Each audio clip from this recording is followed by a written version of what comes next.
Alors, eh bien, on va tester. On va peut-être dupliquer le vecteur là avec la touche Alt et la flèche noire. Je déplace et je vais faire le test sur la copie.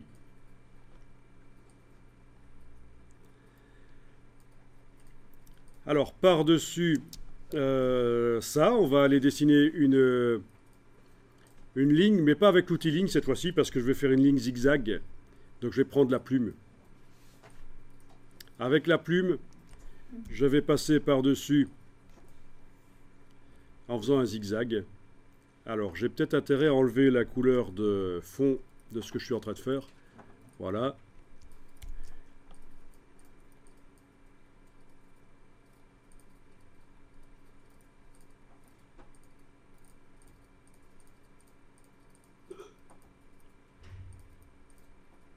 Voilà, donc une ligne zigzag qui va couper le texte, en principe, tout ce qui se trouve en dessous d'elle.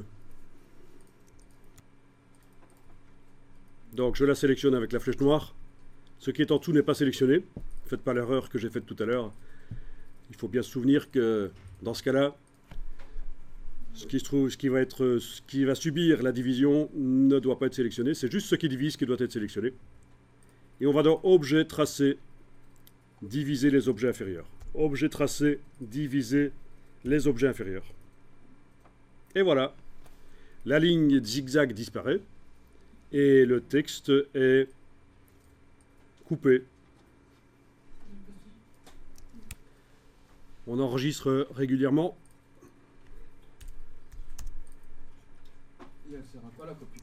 Donc le fait d'avoir copié, c'est une sécurité au cas où on se plante. On a toujours la version du dessus qui n'est pas coupée.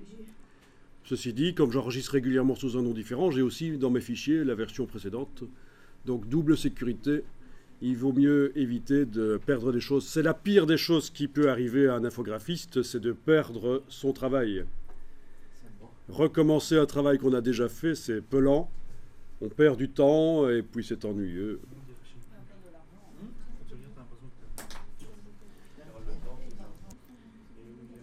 Et c'est un gros problème avec les infographistes nouveaux qui cherchent du boulot.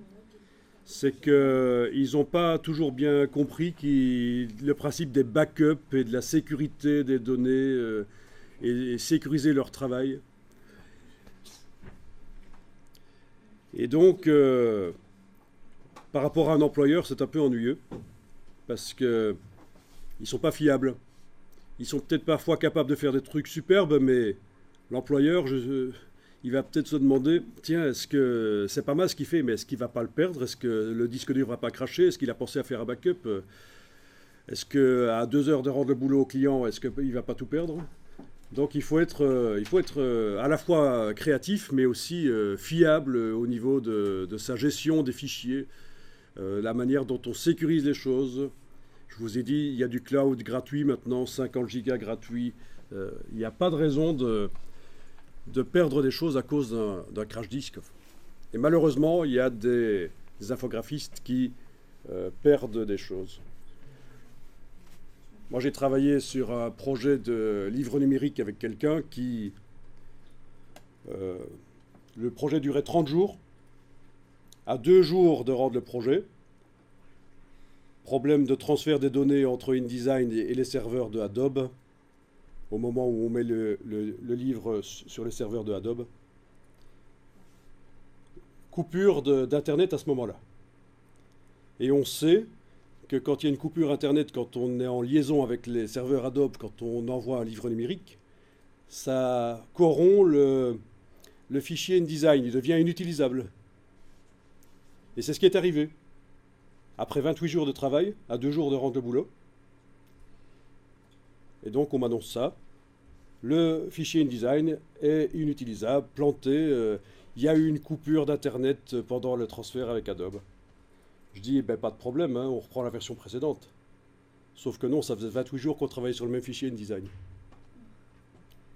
Alors qu'on avait bien convenu qu'il fallait faire des backups, des copies de sécurité. Donc vous voyez, c'est la catastrophe. Hein. On peut être super créatif, et si on n'est pas fiable, ça va pas. À la limite, on préfère quelqu'un qui est un peu moins créatif, mais au moins on sait que le boulot sera donné au client. Donc faites gaffe à ça. Ok, alors ici on va continuer, on va prendre la flèche blanche plus, cliquer à côté, et puis on va déplacer, et vous avez cet effet de cassure qui peut être intéressant. Vous n'êtes pas obligé de tout déplacer en fait, hein. Faites des CTRL Z si ça ne marche pas, hein. C'est juste pour suggérer l'effet de cassure. Ah oui, vous pouvez aussi déplacer avec les flèches au clavier. Pour déplacer rapidement, c'est les flèches avec la touche majuscule.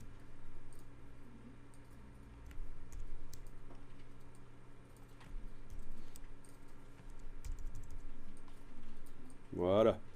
Bon, ben voilà, c'est un genre d'effet de cassure qui marche sur du texte ou n'importe quoi. C'est une des milliers de choses qu'on peut faire dans Illustrator.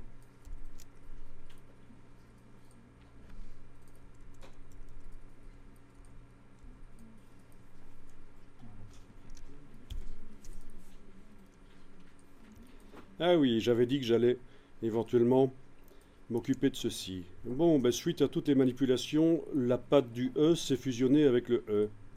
Ok, c'est pas grave, je vais sélectionner et avec l'outil qu'on a utilisé hier, le cutter, que vous ne confondez pas avec l'outil tranche, je vous rappelle, ça c'est pour le web.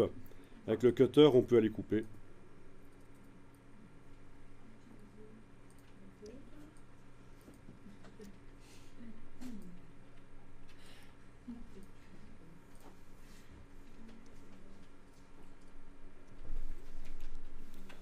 Ok.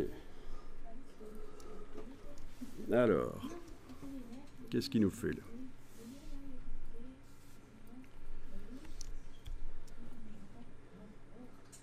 Ah là, d'accord, je suis pas allé jusqu'au bout avec le cutter.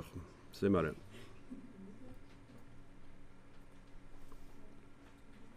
Ok, là ça marche.